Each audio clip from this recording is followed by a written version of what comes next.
So this is called the 7S model, and this is a model that comes from McKinsey. And as I say, I've taken it and I've adapted it in ways that you can apply to yourself. Now, in addition, I have actively asked the team at AwakenHub to share the slides with you, because within them, I have a Trojan horse. In other words, within them, I have specific links for extra content that you can take to build on top of this, and also then for you to reflect on the questions and so on that I'm going to pose to you. Okay, so I'm just going to move on the first one. Right, so the first letter, the first S is strategy.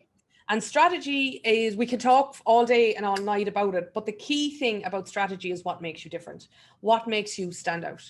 And that is all that will ever matter when it comes to playing ball against your competitors, when it comes to understanding or posing why people might buy from you. It's all about that. And a lot of people say, I don't know how I'm different. I just know that I, you know, whether I might be a one-woman band and maybe I'm a speaker and I have a particular way of doing things, or maybe I'm an accountant and I have a particular way of doing things, but I actually don't know what particular is. So I want to tell you a quick story, and that is that I actually don't think that you are the best person to tell how you're different. Open your ears to the market. I did not know I was positive until one day I was being interviewed on the radio by Gareth O'Callaghan, and the person who was writing the brief in introducing me described me as the positive economist. And I remember saying to Ardal, my husband, then boyfriend, but now husband, saying to him afterwards, said, actually, you know, I was called the positive economist on the radio today. And he said, actually, that describes you perfectly. Why don't you secure the domain name? And back then, so this is back around about 2009, everything was about having a blog at the time. So I secured the domain name, The Positive Economist, and started writing my blog. And then I started signing my name, like my signature on my email, as Susan Hayes at the time, The Positive Economist, because that was the name of the blog. And then people started asking me to speak as The Positive Economist. So I kind of grew into that title, really. I never decided, okay, this is for me. I now know that I'm an economist that's positive. I simply listen to the market. So I've created a slide here, and take it away and think about it. I just want to give you some pointers about why you might be different. You might be award winning. You could be a specialist in a particular area. It may be because you have X number of years of experience or a particular depth of experience working with a particular client. It could be CSR, corporate social responsibility. It could be because you're very, very good with the environment, or you work in a place, or you want to create an environment which is very good in order to work for. It may be because your communication is really, really good, or really, really fast, or it's multimedia. And the others, they're all there for you. But the point is when it comes to deciding how you're different and your strategic difference, what I suggest is that you listen to how people describe you. Listen to how people are tweeting about you. Listen how people, after you deliver your product or your service, and when people send you an email to say thank you, watch the words that they're actually using. I took great interest in the way Sinead described me, because I still do it to this day. I took great interest in that, because all of the times that people paraphrase my biography, which is what I always prefer people do, is I'm interested to see how they perceive me. I'm always collating that data all the time when it comes then to me and how we can, in our business, show our difference as well. So that's the first one. The bonus content that I have for you here is I wrote a blog post about the 6 questions to ask yourself to determine how you can be different, and to be very sharp to those questions then when you're talking to customers. So as I say, this is a Trojan horse, which means that when the email goes out, when the PDF, the slides go out, and you click on that bubble, it will bring you directly to that blog post on my blog. Okay, so you don't have to worry about trying to look up anything. Just stay with us and be here in the moment. And as Sinead says, tweet with abandon. What a lovely phrase. Okay, that's the first S. First S is for strategy, and particularly strategy can be boiled down to how you're different. Now, the next one is structure. Now, back when we started Hayes Cullerton, we started the business back in 2010, September 2010. Before that, I was working in a previous company. And when we started the business, it was me, myself, and I. And it was literally, that was it, right? Or was it?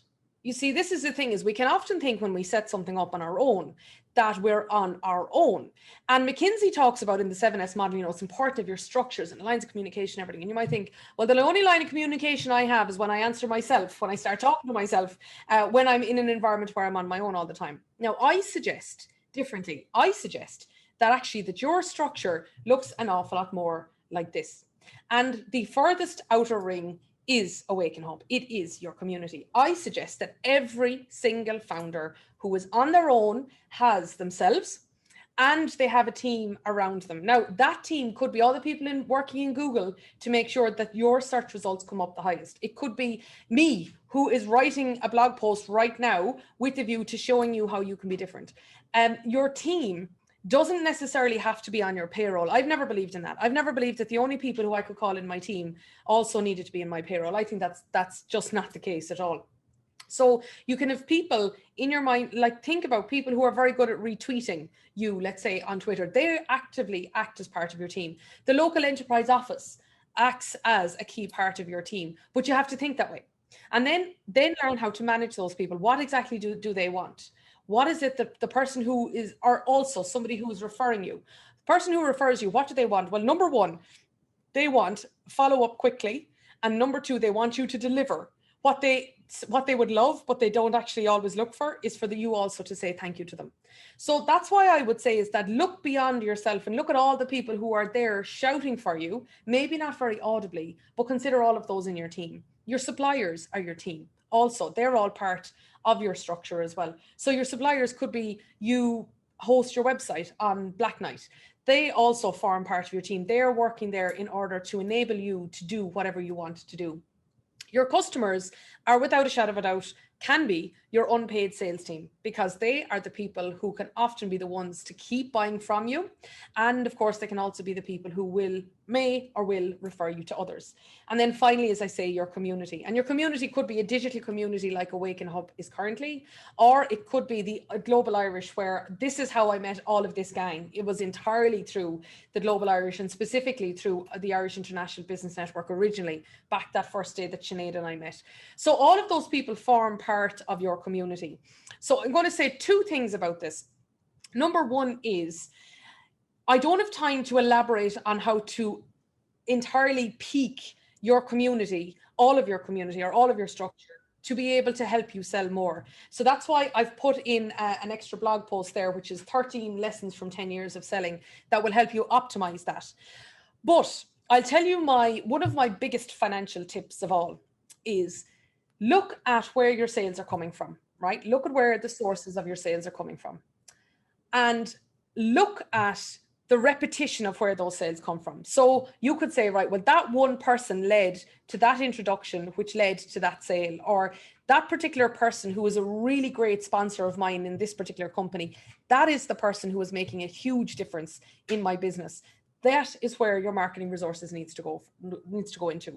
A lot of people don't know the breakdown of their actual sales. So what I would ask you is, where are your sales coming from? And are your marketing efforts going into that particular source? And maybe it is, a lot of my results are coming from Twitter, or maybe it is Facebook, or maybe it is 5 key people. And I need to make sure, like you all know about Mary McKenna's 100-person list. She is absolutely incredible at keeping in contact with most people in the world. She has an incredibly clear way of doing it. And obviously the way in which she does it as well, and the way she tracks it is just amazing. But she has this brilliant way of keeping in contact with people all the time. Look at Denise. If any of you have ever read Denise's post about why she doesn't like blank LinkedIn's, it's because she takes great care of her LinkedIn network.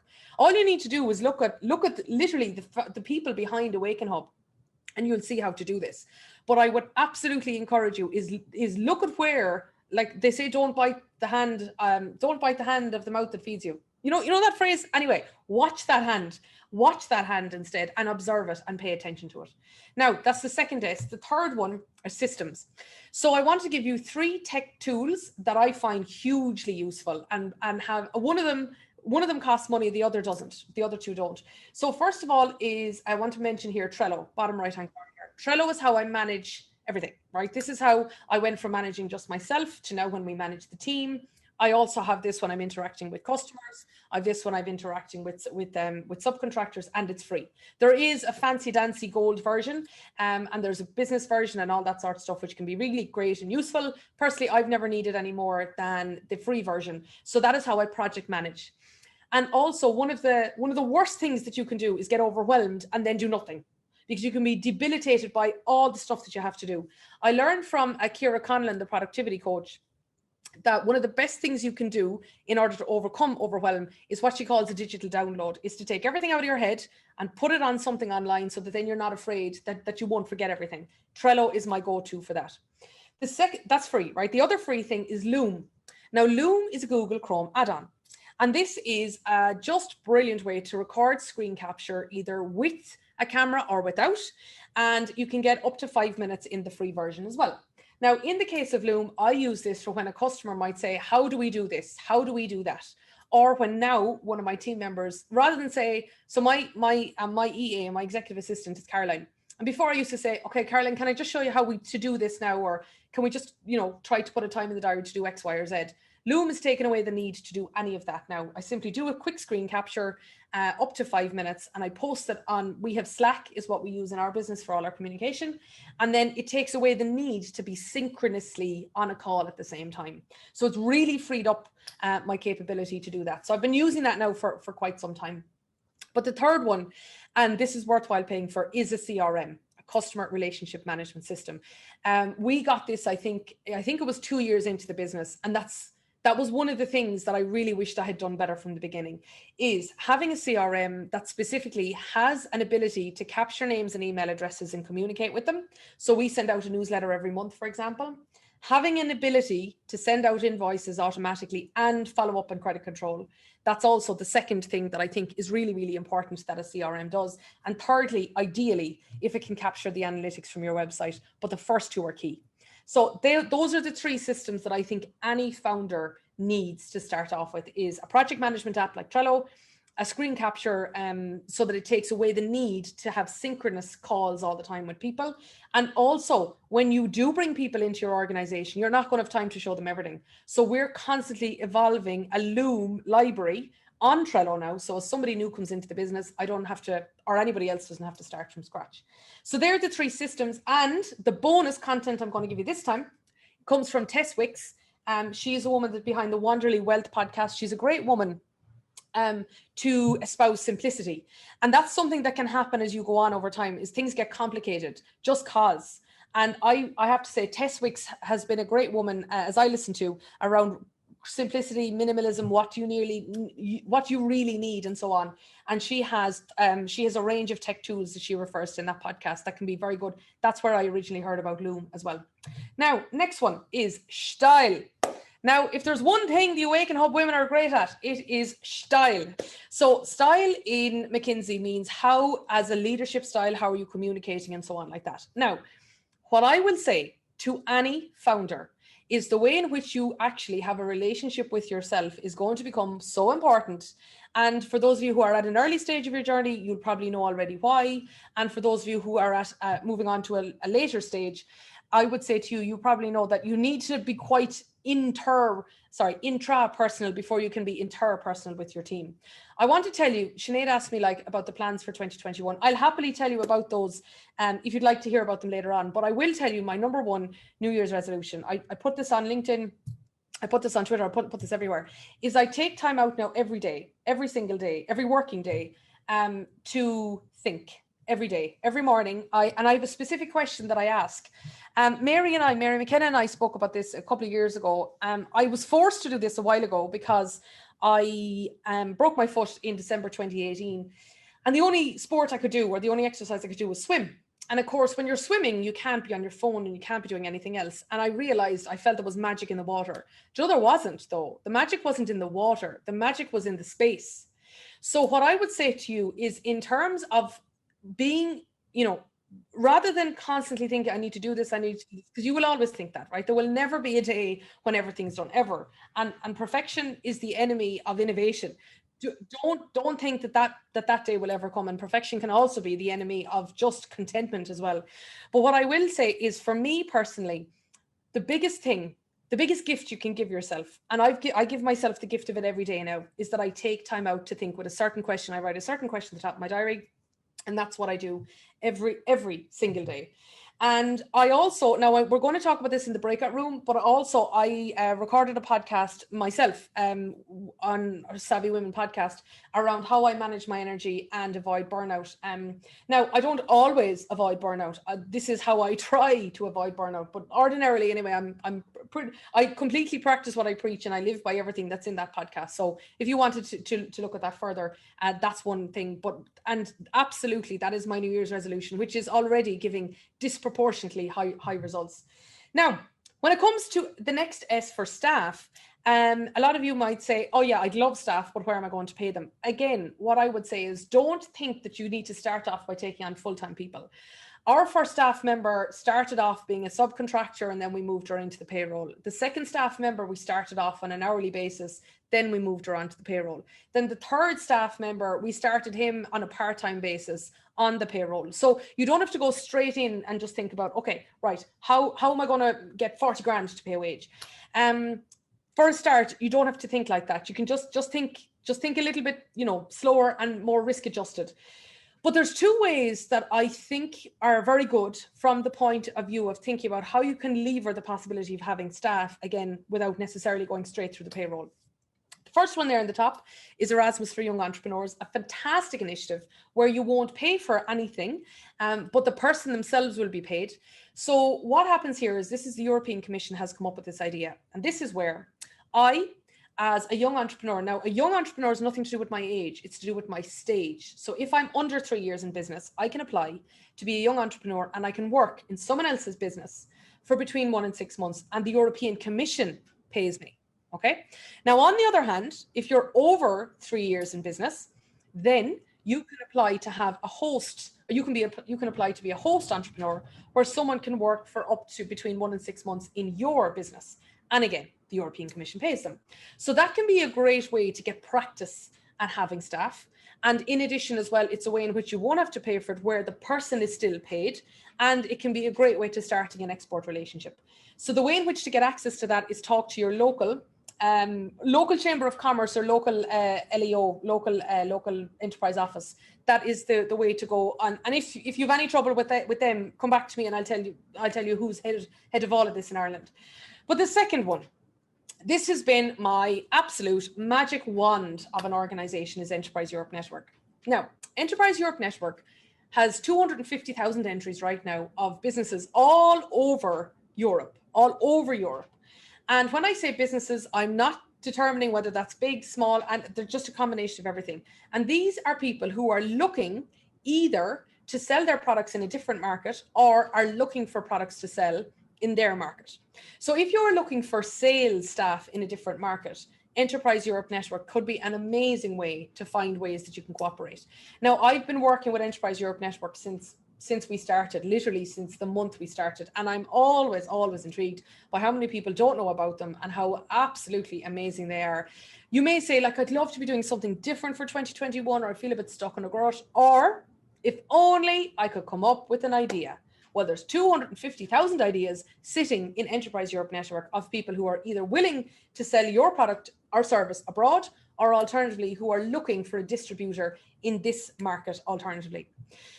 Third thing I just want to mention here is, I started off being an office manager. I have to say, I look back and I think at the first staff member, and I still think about the stress that it caused me, because I wasn't any good at it. But then again, you know what? I work with teenagers all the time. One of our businesses is Savvy Teen Academy, and we run transition your work experiences right across Ireland for various different corporates. And so I work with like 25 teenagers a week. So I have one group all of this week. And you know what I would do? I would never say, right, guys, I would like for you to go and create a podcast about stock analysis, and never show them how to do it. But yet a lot of us expect ourselves to just know how to manage people. That was a big mistake I made. That's a really big mistake I made. And I lost ground and I lost confidence as a result of it. However, you don't have to do that, because this is another bonus that I want to give you is, I worked with Orla Casey on this. I was speaking at her closing event. It's called the Ambition to Employ, another European Commission funded product. And there's hours of courses. Like, when I say hours of courses, I mean about 2 hours of a course, all around setting tasks, all about setting accountability, just exactly what I would have loved myself back then. And it was written by Orla, who herself went through that journey also. So that's what I would say about the next S for staff. Now, second last one is skills. First thing I'll say here on this is, embrace that you're not good at everything. Don't feel, oh my God, I can't code, I'm marketing, I don't like finance, I don't like managing people, but I love doing graphic design and I love talking to customers. The liberation that comes from realizing that you're not good at everything is amazing. Because when I realized that there's people who are better than me at doing things, the pressure it took off my shoulders. So rather than feel, okay, I need to know how to podcast, I need to know how to tweet, I need to know how to do a Twitterview. What's a Twitterview? Relax now a second. Is embrace the fact that there are people out there who are better than you at some things. Embrace it. Because then you don't have to be the best at everything. In fact, if you are the best at everything, then other people won't be able to come after you. So that's the first thing I wanted to say, is just in terms of the mindset, is just embrace the fact. Now, a lot of people say, you should work on your weaknesses. I don't agree with that at all. I think you should work on your strengths and bring in people who themselves are strong at your weaknesses. Now, you might say, okay, bringing in people, that sounds again like asking for money. Not really. Symbiotically, you can partner with people. Look at what AwakenHub are doing. Now, they're all amazing people and they're all amazingly strong at so many things, but together they're unstoppable. And this is the thing, is rather than them, every single person behind the AwakenHub, the whole initiative saying, okay, well, I need to be good at everything. They're actually really good at being strong in their own ways and working together. So I would really encourage you is just to think about your strengths and then think about, okay, where could I bring in someone who can fill a weakness? Maybe it is, that's what I shape. The person who might come in and work with Erasmus for Young Entrepreneur, maybe that's what I will build that out. Or maybe I'll work on a job description where I could say to somebody, would you like to work a VA, for example, a virtual assistant, who might come in and do something for 5 hours a week, where they'll do your credit control and they'll do your invoicing and they'll get things set up in your CRM and they'll organize everything on Trello. Is that rather than like constantly berate yourself about how you need to know more and be stronger at stuff, focus on what you are strong at. Just focus on that. And then look at your weaknesses as simply gaps that are there for someone else to come in and be super empowered to be able to help you out all the more. Now, where you may want to upskill is what you're good at and what you're passionate about. And I suggest lynda.com for that. You can get a 2-week free trial, but also the best way to go through it is LinkedIn owns that company now. So if you go into lynda.com through your LinkedIn account, it will actually give you access to a lot of things. And that is my go-to when I need to learn something new. So for example, when we started podcasting, I had to upskill myself in Audacity to be able to use that. When we started doing our virtual transition programs, I needed to be an absolute whiz on Google Sheets, and I love a good spreadsheet. So that was the way that it was. Lynda.com was my go-to about the way that I can upskill. And the third thing is find ways to automate. And again, I haven't an awful lot of time to tell you about how to automate things, but I will give you an absolute fantastic tool that I used. It's called Otter. Otter is a piece of AI. It's an artificial intelligence, which is STT, speech to text. And this is amazing, right? This has really helped me in the past 6 months. Before, if I was in a call with AwakenHub, or we're preparing for today, I'd be taking notes and listening, and I'd be doing the two together. I don't do that anymore. Otter now runs in the background and it listens to the conversation and it transcribes it in real time. So now I can focus on the client, I can focus on the teenagers, I can focus on the team, I can focus on whoever, knowing that all my notes are being kept in the background. And yes, Otter is well able to keep up to me. Otter has been trained to be able to listen and interpret and transcribe a Cork accent. God bless it. So and in addition, sometimes the Otter gets things wrong, right? Because maybe jargon or something else like that. Well, you can click on the word that it looks like it's got wrong and it will actually play back the sound so that then you can identify what it is. Otter has been really helpful for me to automate the notes from meetings, and then I can turn them into action really quickly. And the last S then is, where all of this comes together is your values. And the reason that I picked this picture is she looks happy. Like, she looks really happy and she looks like she's had a life well lived, and she looks dead cool as well. I don't think I could get away with wearing a red leather jacket like she can. And fundamentally, what brings all of this together, the seventh of the 7 S's is shared values. And in a large corporate, what McKinsey says to do is look at what are the values shared across the organization and everything else. And when this comes to being applied to founders and to female founders and to this audience in particular, all I would ask you is, why are you doing this? At the end of the day, why are you doing this? Is it for happiness? Is it for flexibility? Is it for money? What is it for? And that is what will give you the resilience to keep going. But you have to be kind to yourself. You have to be kind to yourself. And that is why the last piece of bonus content I'm going to give you is what I call the red pen exercise. This is where I write down every single day something that happened. Maybe it was that I had an impact on someone, that I got a nice email from a parent after their teenager was on a program. Maybe it is a tweet that I've got. Maybe it is that I'm after applying for something that is going to make a difference to people. Maybe it is the day I pay the wages. I still relish every single payday, because of course it's money out of the bank account, but these are jobs that we're creating all across the country in an environment where people can work from home. And I've always wanted, that little girl who grew up, I always wanted to be somebody who could create her own economy. I always wanted to be a place where I could take money from one area and turn it into something else that was going to have an impact. So every day I push that button and I send out the pay slips and I send out the payroll. That goes on my red pen, is to say, this is another day that we could go and make that happen. So that is what brings it all together. So this is the 7S model. You can read all about it on McKinsey, but I want to do it Susan style, particularly for AwakenHub. And on that note, the slides also, they finish off with any contact details that any of you might want to have for me. If I can help any of you, please do reach out and let me know. But other than that, I'm going to hand it back over to Sinead.